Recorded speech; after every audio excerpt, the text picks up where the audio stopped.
لە سلێمانی بمنێژن وەسیەتی ڕۆژهەڵاتیەکان نووسەر و ڕۆژنامەنووس کاوە شێخ عەبدوڵڵا نووسیویەتی هونەرمەند خاتوو مەرزیە وەسیەتی کردبوو ئەگەر ڕۆژهەڵات ئازاد نەکرابوو لە سلێمانی بمنێژن.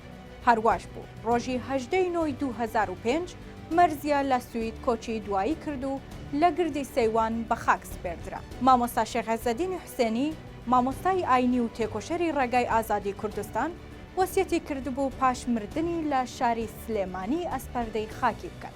وەسیەتەکەی شێخ هێنرایە جێ و ڕۆژی 10 دوای 2011 لە وڵاتی سوید کۆچی دوایی کرد و هەفتەی دواتر لە گۆڕستانی سەیوان بە خاک سپێردرا. هونەرمەند ئیسماعیل سابووری ڕۆژی 16 شەشی 2019 کۆچی دوایی کرد و لەسەر داوای خۆی لە گردی سەیوان بە خاک سپێردرا.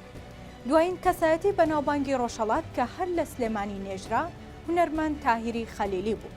ڕۆژی 26 یانزەی 2023 لە سلێمانی کۆچی دوایی کرد و 2 ڕۆژ دواتر لە گۆڕستانی بەکرەجۆ بە خاک سپێردرا. هەرچەندە سلێمانی بەهۆی هەڵکەوتەی جوگرافیاکەی لەژێر هەیمەنەی ئێراندایە، بەڵام ژمارەیەکی زۆر لە ڕۆژهەڵاتیەکانی نەیاری کۆماری ئیسلامی ئێران وەسیەتیان کردووە کە لە سلێمانی بنێژرێت. لە کۆتایی نووسینەکەدا نووسەر و ڕۆژنامەنووس دەڵێت درود و سڵاو بۆ گیانی کۆچکردوانی ڕێگای ڕزگاری کوردستان.